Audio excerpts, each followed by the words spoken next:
दान देगा तेव्हा तुझा विसरण व्हावा गोल गाई नावडी हेच माझी सर्व जोडी न लगे मुक्ती आणि संपदा संत संग देई सदा गोल गाई नावडी हेची माझी सर्व जोडी तुका म्हणे गर्भवासी सुखे घालावे अम्मासी गोल गाई नावडी हीच माझी सर्व जोडी विठाला विठाला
बाभुळगावकर शास्त्री महाराज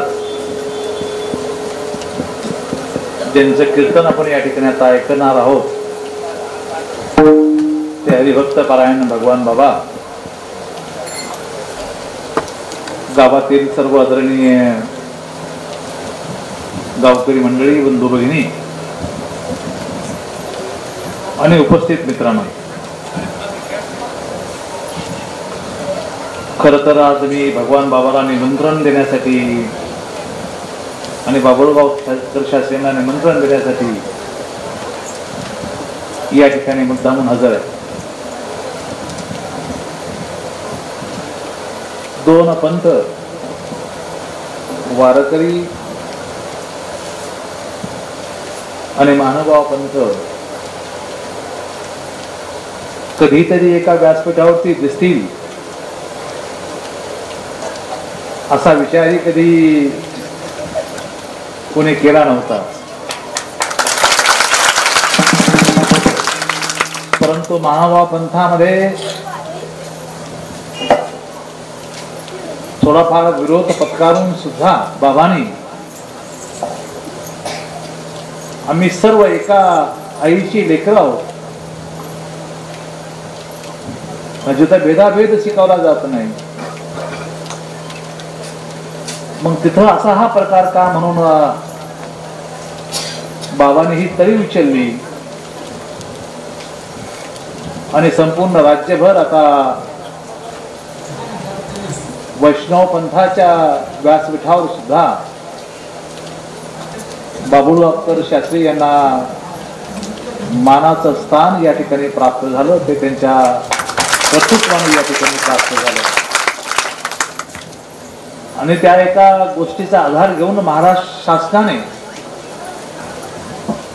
तुकोबा ज्ञानोबा असा सर्वोच्च पुरस्कार बाबांना आता या ठिकाणी दिलेला आहे. त्यामुळेच आमचे माजी सरपंच आणि गावकऱ्यांनी हा त्यांचा गावच्या पातळीवर हा सत्कार या ठिकाणी आयोजित केलेला आहे. जालन्यामध्ये आम्ही भव्य दिव्य सत्कार ठेवतो. बाबा भगवान बाबा तुम्हाला आम्ही निमंत्रण देऊ आणि मला असं वाटतं की संधी वारकरी संप्रदायात हे शिकव. माझी आपल्याला आग्रहाची विनंती, हा देश विविधतेने नटलेला आहे. या धर्मात शीख आहेत, या धर्मात जैन आहेत, या धर्मामध्ये बौद्ध आहेत, या धर्मामध्ये वैष्णवपंथी आहेत, या धर्मामध्ये इतर सर्व पंथ आहेत. तरी आपण एकीने वागत नाही. महावीरांची जयंती झाली, किती लोक महावीरांच्या जयंतीत सहभागी झाले.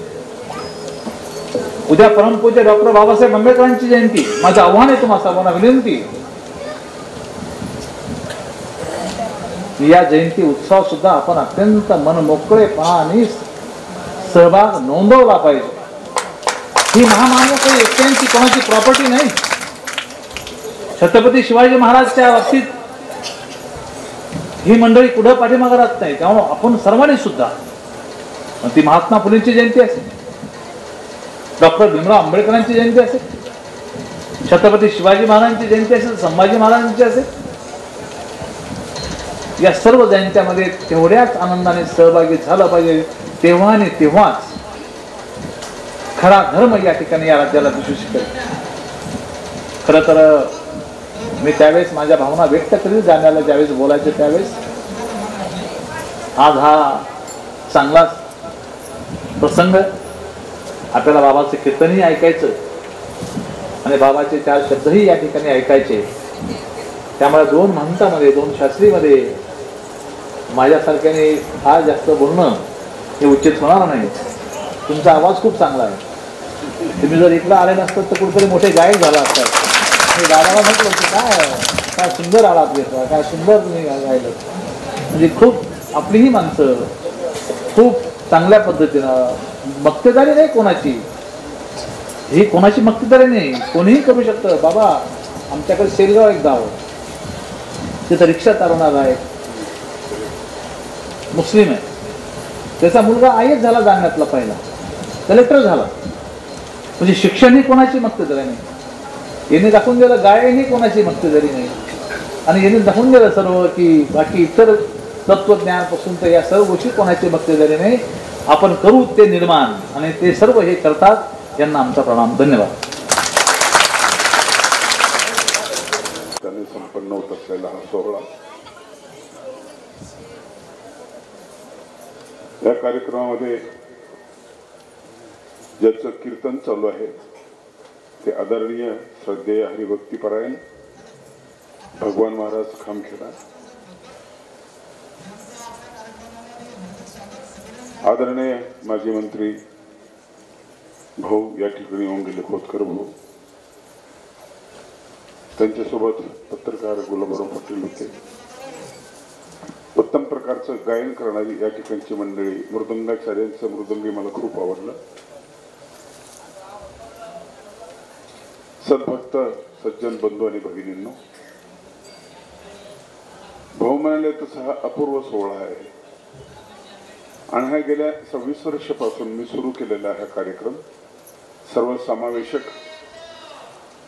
आमच्या चिंतनेच्या कार्यक्रमामध्ये 15,000 लोक असतात 3 दिवस. त्याच्यामध्ये वेगवेगळ्या संप्रदायाचे वक्ते असतात, कीर्तनकार असतात, सामाजिक क्षेत्रातले कार्यकर्ते असतात, विचारवंत असतात. सगळ्यांना मी एकत्र करतो आणि माऊलींनी जे वर्णन केलेले की जैसे एका जवळीकीचे सरोवरे संभळल्या कालवती परस्परे मग तरंगाशी धवळारे तरंगाची होती, तैसे येरे येराची मिळणी पडता आनंद कल्लोळाची वेणी मग बोधोबोधाची लेणी बोधेची मिरणी. माणसं पांगले माणसं फाटले, इथंच बोध गायब झाला. आणि मग शिक्षण घेऊनही बोध होत नाही माणसाला. बोध शब्दाचा अर्थ पटणे, यही संस्पर्श जा भोगा या श्लोकामध्ये तिचा आहे. बोध म्हणजे पटणे. एरवी माहिती असते आपल्याला, इथं वायर, इथं हात लावू नको, कल्पना देतं कोणीतरी, पण का हात लावू नको देतो. झटका बसल्यानंतर पटतं. अगोदर फक्त माहिती असते आणि पटतं वेगळं. बोध हा शब्द अतिशय गोड आहे. मुलाला पाटणी आणि लेखणी दिली, तो लिहायला लागला, अक्षर स्पष्ट निघतं. परंतु त्याच्या डोक्याला लावलेलं तेल जे आहे त्याला हात लावतो आणि ते पुसून टाकतो, परत लिहितो तर अक्षर उमटत नाही. याचं कारण की लेखणीच्या आणि पाटीच्या मध्ये एक पापुद्रा तयार झालेला असतो तेलाचा. तो पापुद्रा तिथपर्यंत जाऊ देत नाही, म्हणजे बोध होत नाही, उमटत नाही. बरेच ज्ञानी मंडळी चुकत असताना आपल्या लक्षात येतं असं कसं होतं असं आपण म्हणतो ना, त्यावेळेस कुठला तरी एक पापुद्रा असतो. मोटरसायकलचं प्लग जे आहे त्याला काजळी आली, कार्बन आलंय की गाडी चालत नाही. पहिलवानाला किक मारायला लावा, सरपंचाला मारायला लावा, आमदाराला मारायला लावा, चालत नाही. मग तुम्ही काय करता की अंगावर कळकट मळकट कपडे असलेले एखाद्या फिटरकडे जाता आणि त्याला सांगतात तो प्लग काढतो, त्याला घासतो, काजळी काढतो ना हाफ किक मध्ये गाडी चालू झालेली असते. आपल्या सगळ्यांच्याच गाड्यांना असं कुठेतरी कार्बन आलेलं असतं. कार्बन आलं की भेदाभेद सुरू झालेला असतो. आणि संतांचा जो उद्देश आहे सगळ्या संतांचा हा मग आपल्याला समजत नाही. आपण डबक्यामध्ये साचत असतो. ब्रह्म हे पूर्ण आहे. ब्रह्म शब्दाचाच अर्थ आहे की पूर्ण विस्तारलेलं आहे. आणि ह्या विस्तारलेल्या अव्यक्तामध्ये सगळं व्यक्त बसत असतं. सगळं व्यक्त बसत. आणि म्हणून आज महाराजांनी जो अभंग घेतला तो अभंग अतिशय गोड आहे. हेच दान देगा देवा तुझा विसर न व्हावा, गुण गाईन आवडी. हेची म्हणजे कोणचे तर महाराज सांगतील ते त्यांच्या पद्धतीने सांगतील.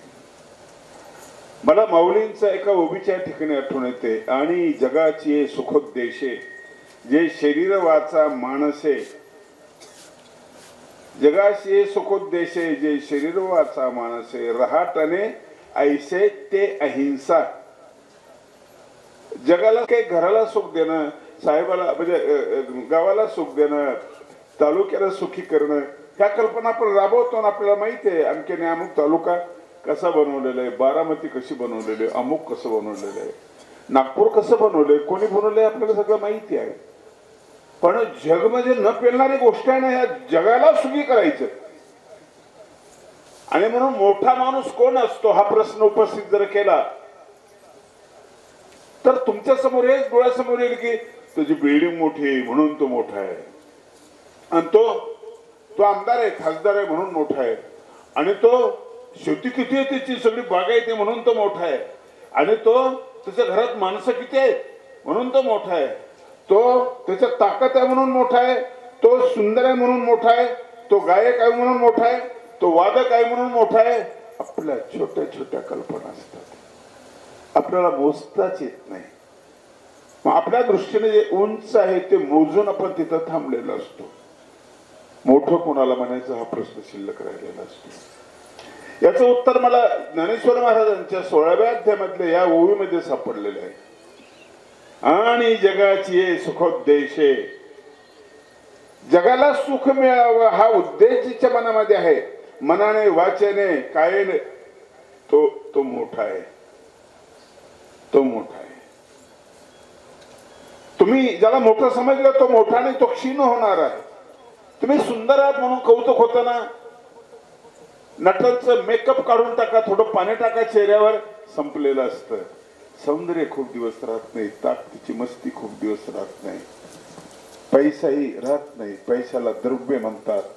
द्रव शब्दापासून तो शब्द बनलेले. द्रव म्हणजे पाझरणे, द्रव म्हणजे वाहणे, द्रव्य म्हणजे वाहत असतं. आजोबा असे होते आता हे नाही, पंजोबा तसे होते आता हे नाही, ह्या सगळ्या जमिनी त्यांच्याच आहेत. मग आता कारखान्याला गेलेले ते काय करतात, ते तिथं वॉचमॅन म्हणून काम करतात. शिट्टी तोंडामध्ये असते, येऊ द्या गाडी मागे येऊ द्या, फिरू फुरू फुरू फुरू करत असतात. मोठी माणसं नाही.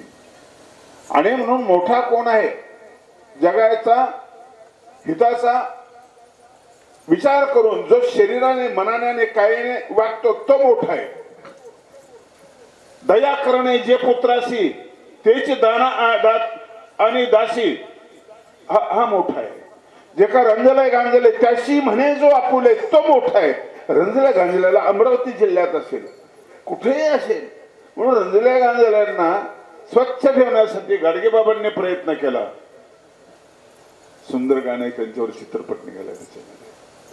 गोपाला गोपाला देवकी नंदन गोपाला, सांभाळी तुझी लेकरे पुण्य समजती पापाला.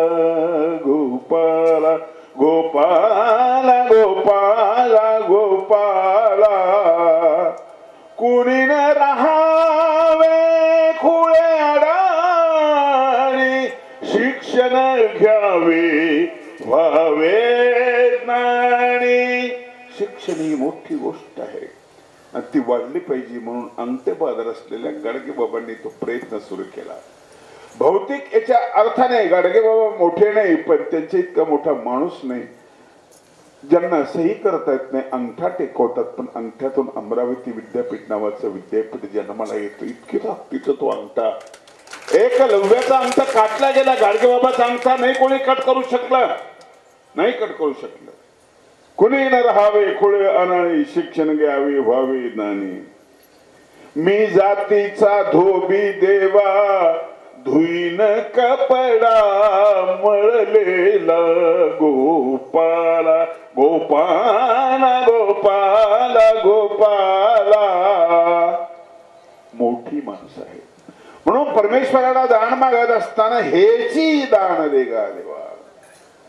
मी अभंगात शिरत नाही, त्याला स्पर्श करत नाही. हेची दान देगा देवा.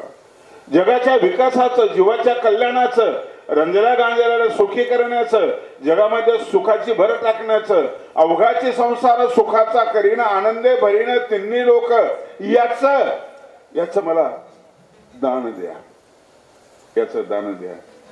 मी महानुभाव संप्रदायाचा आहे, आपण वारकरी संप्रदायाचे असाल. माझं कुटुंब सगळी थारे मांजरगावचं, मी डाके परिवारातलं आहे. हे सगळे वारकरी आहे. मी महानुभाव झालो, मला तिकडे संधी नाही मिळाली वारकरी संप्रदायामध्ये, म्हणून मी इकडे झालो. पण मला पश्चाताप झालेला नाहीये. याचं कारण की ज्ञानेश्वर माऊलींनी जे सांगितलं ते चक्रधर स्वामींनी सांगितलं. भाषा वेगळी आहे. भाषा कशी होती मराठी याचं उत्तर आहे लीळा चरित्र अशी होती. भाषा कशी असावी याचं उत्तर आहे ज्ञानेश्वरी. अप्रतिम सौंदर्याने नटलेली भाषा. छोट्याशा ओवीमध्ये दृष्टांत आणि सिद्धांत कसा बसालो असेल. एक छोट्याशा जागेमध्ये उत्कृष्ट इमारत तयार करावी हे कौशल्य सगळ्यांच्या ठिकाणी राहत नाही. नवरसाने भरलेला सागर, शांतीरस त्याच्यामध्ये पाहुणारा आहे. प्रमेयाचे मी पर्वत उभारीन, केवढी प्रतिज्ञा, अवधान ऐकले तिचे, मग सर्व सुखाची पात्र होईजे, हे प्रतिज्ञोत्तर माझे. अरे अशी प्रतिज्ञा भीष्माला नाही करता आली, त्याने केली तर काय, फक्त मी ब्रह्मचर्य एवढीच. ही प्रतिज्ञा माऊलींची प्रतिज्ञा केवढी मोठी आहे. आणि म्हणून दोन्ही संप्रदायाच्या साहित्याच्या विचाराच्या सहवासामध्ये मी आहे. म्हणून संन्यास घेतल्यानंतर मला कुठेतरी असं वाटलं की हे संकोच फिटला पाहिजे, याचा विस्तार झाला पाहिजे. माणसांचे घर मोठे आहेत, माणसांचे जमिनी मोठे आहेत, माणसांचे पद मोठे आहेत, माणसांचे मन फार छोटे बनलेले आहेत, खूप छोटे बनले. शहरमध्ये जाणं फ्लॅट सिस्टीम मध्ये तुम्हाला शेजारी कोणीच नसतं. मरून पडले ना, ललिता पवार मरून पडले, 3 दिवस सडली होती, कोणी शेजारी नसतं. फ्लॅट मोठा होता, लोक खूप होते, खूप लोक होते, जवळचं कोणीच नव्हतं. घर दूर गेलेत, माणसं दूर गेलेत. खेडेगावामध्ये शेजार असतो, लगेच सुखदुःखाच्या गोष्टी होतात. जिव्हाळा, हृदय विस्तारित झालेलं असतं, मोठं झालेलं असतं हृदय, आणि मग त्याच्यामध्ये खूप मावतं. तुम्ही दान देताना तर देता आणि घेता या दोन्ही गोष्टीच्या वेळेस तुमच्या हृदयाचा विचार याच्या ठिकाणी महत्वाचा आहे. देत असताना आणि घेत असताना तुमच्या हृदयामध्ये प्रेम असतं, प्रेम देत लक्षात ठेवा. आज ओरबाडून घेताना ते उदासीनता असते, ते दुःखी माणसं असतात. बुभुक्षितम किम न करोति पापम, भुकेलेला माणूस पाप करत असतो. म्हणून याला एकच उत्तर आहे की तुमच्या हृदयाचा विस्तार आणि मनामध्ये प्रसन्नता आणि प्रेम. प्रेमाला मारता येत नाही. कधी ऐकले का तुम्ही? अमुक माणसाने प्रेमाच्या भरात आत्महत्या केली नाही, त्याला प्रेम खूप दाटून आलं म्हणून मुस्काटात मारली, ऐकलं नाही. तो दारू पिला म्हणून मारलं, ऐकलं तुम्ही? म्हणून प्रेम हे असं रसायन की सगळ्या जगाला गरज आहे. पाकिस्तानला गरज आहे, रशियाला, अमेरिकेला, सगळ्या जगाला गरज आहे. सबसे ऊंची प्रेम सगाई, श्रेष्ठ आहे ती गरज आहे. प्रेमाला मारता येत नाही, प्रेमाला डसता येत नाही, प्रेमाला रुजता येत नाही. लक्षात ठेवा, नाही रुजता येत, नाही रुजता येत. प्रेमाचं वर्णन आईच्या संदर्भामध्ये करत असताना इतकं सुंदर वर्णन केलंय तुकाराम महाराजांनी, फार सुंदर वर्णन केलेलं आहे. कन्या सासुरासी जाय, मागे परतुनी पाहे, मागे परतुनी पाहे, तैसे कसं हो. ज्यावेळेस लग्न डोळ्यासमोर ठेवाल त्यावेळेस तुमच्या लक्षात येते की मुलगी रडत असते, आई रडत असते, बाबा रडत असतात. बाबाला जो बिलकते आणि रडता रडता म्हणते बाबा आईला कळत नाही व बोलत जाऊ नका. आईला जाऊन भेटते, आई बाबाचं मनावर घेऊ नको बरं. भावाला भेटते, दोघांना सांभाळले बाबा. काय वाटते या ठिकाणी, काय प्रसंग कसा टिकला तुकाराम महाराज. आणि म्हणून हा कवी असा आहे, महाकवी आहे आणि मातीच्या जमिनीवरचा कवी आहे, लोकांच्या हृदयामध्ये शिरणारा कवी आहे. शब्द रचना किती अप्रतिम आहे. आणि म्हणून त्या दृश्य बघितल्यानंतर तुम्हाला सुद्धा डोळ्याला पाणी येतं. पसरत जातं प्रेम, असं पसरत जातं. एक बाई आपल्या मुलाला घेऊन यात्रेला जाते. यात्रेला गेल्यानंतर आई म्हणा जिलेबी दे ना. हो देते बेटा, आपण तिकडनं जाऊन येऊ. आई मला फुगा दे ना. देते बघा, आपण तिकडून जाऊन येऊ अगोदर. आई मला भजी दे ना. अरे देते रे. वादळ सुटतं, दोघांची ताटा तूट होते आणि ते दुकाना वगैरे सगळं उद्ध्वस्त होऊन जातं. आणि आई रडत असते, बाळ बाळ बाळ बाळ. मुलगा म्हणत असतो आई आई आई. इथं किती शब्द आहे. चुकली माये चुकली माये बाळ हुरु हुरु. शब्द समजून घ्या. हुरहुर काय असते. हुरहुर प्रतीक्षा असते, हुरहुर पोकळी असते, हुरहुर उणीव असते, हुरहुरीमध्ये ओढ असते. जो वियोग झाला त्या संयोगाची अपेक्षा असते. आणि मग ते चौकीदार असतात, पोलीस असतात ना, पोलीस चौकी त्या बाळाला घेतात. रडू नकोस बेटा, काय झालं. माझी आई आई आई. भेटेल बेटा, आम्ही तुझ्या आईला शोधतो. अरे ती जिलेबी खातोस का. नको मला जिलेबी नको. जिलेबी सारखी हट्ट धरणारा मुलगा मला जिलेबी नको म्हणतो. तो शब्द किती गोड आहे, किती गोड आहे. त्या शब्दाने काहीतरी झडकारलेलं आहे. एकच स्वीकारलंय फक्त, माझी आई. फुगे मला फुगे नको, भजे मला भुजे नको. आणि ही ताटातूट झाली. पोलिसामुळे दोघांचा संयोग होतो ना. आणि संयोगामधलं जे सुख आहे, हा विस्तार आहे, प्रेमाचा विस्तार आहे. ते संपलं, तुम्ही दारिद्र्य बनले. तुम्ही आम्ही दारी. आपल्या घरात सगळं आहे, एकच गोष्ट नाही, प्रेम नाही. आणि ते नसल्यामुळं आत्महत्या होते. माणसं जास्त करतात. स्त्रियांमध्ये लहान मुलं असलं ना तर नाही करत. मी गेले असते, माझे बाळ आहे, मला याच्यासाठी जगायचं आहे. कुणी वाचवलं तिला. तिच्याच प्रेमाने तिला वाचवलेला, तिच्याच प्रेमाने. आणि हा प्रेमाचा विस्तार व्हायला पाहिजे असं ज्ञानेश्वर माऊलींचं मत आहे, चक्रधर स्वामींचं आहे, जगातल्या सगळ्या संतांचं हे मत आहे. आणि म्हणून त्यांना मोठं समजलेलं आहे असा विस्तार करणारे माणसाला. कबीरांना सांगा की हा मोठा या अर्थानं, तो मोठा त्या अर्थानं. कबीर म्हणतात नाहीये, नहीं बड़ा हुआ तो क्या हुआ जैसे पेड़ खजूर. बड़ा हुआ. झाला असेल मोठा पैशाने, काय करायचं त्याला. झाला असेल जमिनीने, काय करायचं त्याला. काय करायचं. मिळाला असेल एखादा पुरस्कार, काय करायचं त्याला. सामान्य माणसाला काय फायदा त्याचा. पंथी को छाया नहीं फल लागे अति दूर कबीरा. फल लागे अति दूर. पेट खजूरचं झाड उंच असत, प्रभाशाला बसायला सावली मिळत नाही. चाटायचं का तुला. तुला फळे असतात पण हात पुरत नाही. काय करायचंय तुला. लग्न मोठं केलं, फार मोठं केलं, लोक जेवले, खरकट उरलं, फेकून दिलं. जिथं दुष्काळ आहे जवळच, तिकडे उपासमारी होते, तिकडे तो बागत नाही. काय चाटायचं तुला. तिकडे लक्ष देत नाही. काय चाटायचं का तुला. आणि म्हणून मोठ्यापणाच्या ह्या ढोंगी मोठ्यापणाच्या मुळाशी आघात केलेला आहे. कबीरांनी आघात केलेला आहे. हा विस्तार. मी शिकलेलो नाही. 16 वर्षे गुरु सांभाळले डोंगरगावला. शाळेत गेलो नाही. आणि इकडं आल्यानंतर 12 खडी शिकलो. वयाच्या 70व्या वर्षामध्ये 12 खडी शिकलो. छंद लागला वाचायचा. 12 खडी शिकल्यानंतर वाचत गेलो. 12 खडी वाचली, पुस्तकं वाचली, ज्ञानेश्वरी वाचली, गाथा वाचला, संस्कृत वाचलं. नागपूर विद्यापीठाची संस्कृत शास्त्री केली, पण पोट नाही ठरलं माझं. हे तर मी एकटाच शहाणा झालो, एकटाच मोठं झालो. खूप तुटलेलं जोडायचं राहिलं. फाटलेला माणूस जोडायचा राहिला. हे सगळं वाचत गेलो, अभंग पाठ गेलो. काही वर्ष मी 10-20 वर्ष कीर्तन केली, महाराष्ट्रभर कीर्तन करत फिरलो. पण हे करताना मी माझं सांगायचो, वारकरी संप्रदायाचं सांगायचो. वारकरी संप्रदाय मोठा आहे, मग नाथ संप्रदायाचं काय करायचं? नाथ संप्रदाय मोठा आहे, मग बुद्धाचं काय करायचं? नाही, बुद्धही मोठा आहे, मग महावीराचं काय करायचं? हे सगळे वाचले आणि सगळं बोलले. सगळ्या संप्रदायामध्ये, सगळ्या साहित्यामध्ये माझ्या लक्षात आलं सगळ्यांनी चांगलं सांगितलेलं आहे. हे मग मतभेद का? प्रत्येकाची एक चौकट आहे, ती चौकट असू द्या तशीच, ती चौकट तशीच असू द्या. पण समन्वयाची जी भूमिका आहे हे सगळ्यामध्ये असू शकते आणि ती भूमिका महत्वाची आहे. आणि म्हणून नदी वाहती आहे, गोदावरी सारखा 2 काठ लांब आहेत. इकडच्या लोकांना तिकडे, तिकडच्या लोकांना इकडे घेता येत नाही.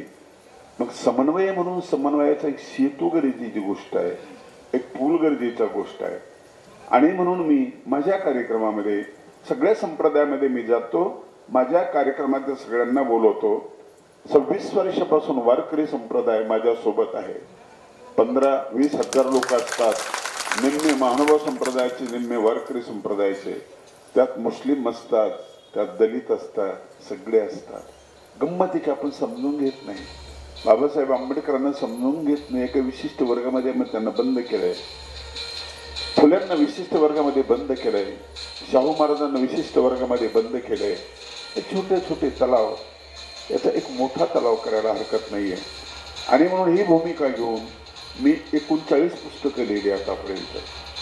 माझ्या साहित्यामध्ये कविता संग्रह आहे, आत्मकथा आहे, माझं चरित्र लिहिलेलं आहे. कविता संग्रह, आत्मकथा आहे, प्रवास आहे, भाष्य आहे, महाभाष्य आहे. हे सगळे प्रकार साहित्याचे माझे आले.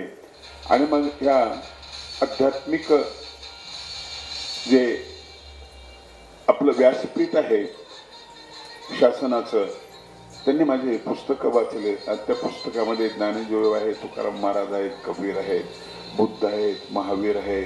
आणि मी त्याचा सांगण्याचा प्रयत्न केला, फक्त सौजन्य आणि जिव्हाळा सांगण्याचा प्रयत्न केला. कोणाला लागत नाही जिव्हाळा, कोणाला लागत नाही, सगळ्यांना जिव्हाळा लागतो.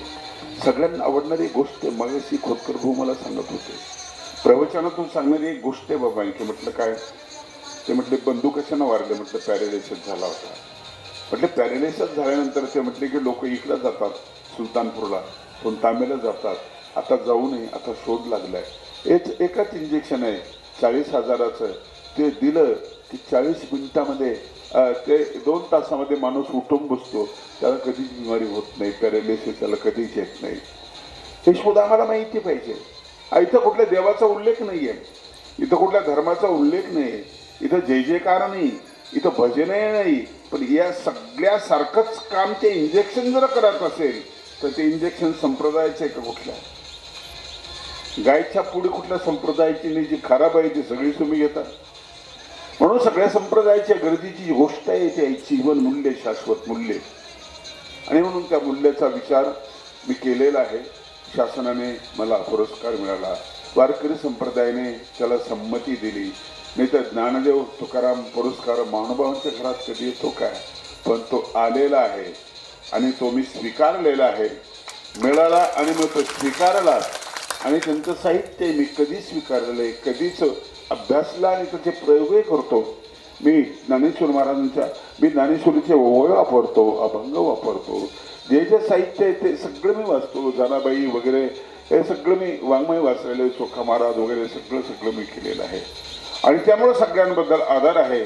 हीच भूमिका इतर संप्रदायाबद्दल आपण जर ठेवली तर भूमिका चांगली होईल आणि माणूसपणाला येणारी आपली अडचण दूर होईल. आपण माणूस बनू, आणखी माणूसच बनायची तयारी आपण करतो आहे. भक्तपणा हा उशिराचा विचार आहे. माणूसच. मला सांगा, एखादा माणूस पडला, अपघात झाला, पहिले तुम्ही जाता, तुमच्यामध्ये कीव येते, निर्माण होते, दया निर्माण होते, अरे अरे म्हणता. नंतर कळतं की तो महानुभाव पंथाचा आहे, तो मुसलमान आहे, हिंदू आहे का बुद्ध आहे. अगोदरचा धर्म कोणता तुमच्या मनामध्ये जागा होतो? मानवता धर्म जागा होतो, माणुसकी धर्म जागा होतो. हे स्टॅक आहे. इथून पुढचा प्रवास जो आहे तो महत्वाचा आहे. शासनाने खूप मोठा गौरव केला आणि महत्वाची गोष्ट की शिवाजीराव माझ्याकडे आले, म्हणले तुमचा गौरव करायचा. मला आश्चर्य वाटलं. 2-4 ठिकाणी वारकरी संप्रदायाच्या कार्यक्रमात माझा पुरस्काराचा बद्दलचा सत्कार मिळालेला आहे. आणि एक खरं म्हणजे या गावामध्ये मी एक वेळेस शिवलो, माझा पुतण्या इथं राहत होता, त्यावेळेस मी आलेलो होतो. तर या टोकाने त्या टोकाला सन्मानित करणं इतकं मूल्य कशातच नाही, लक्षात ठेवा. कशातच ते मूल्य नाही. 2 टोक आहेत. या टोकाने त्या लोकांना सन्मान करणं म्हणजे गुणांचा गौरव करणं, ही भूमिका महत्वाची आहे. मी सुद्धा वारकरी संप्रदायाच्या काही व्यक्तींचे नावं घेऊन पुरस्कार सुरू करणार आहे. मानव संप्रदायाचे एक नाव असेल, एक वारकरी संप्रदायाचं असेल, दोन्ही महिला असतील. आणि मला मिळालेले जे 5 लाख रुपये पुरस्काराच्या निमित्ताने त्यातल्या व्याजातून मी तो पुरस्कार देणार आहे, त्याची निवड करणार आहे. एवढं या ठिकाणी सांगतो. मला तुम्ही सत्कारित केलं, गौरवान्वित केलं. मी शिवाजीराव आपले गाव आणि आले आम्ही महाराजांना भेटलो, भगवान महाराजांना. असं वाटलं आपली खूप जुनी ओळख आहे.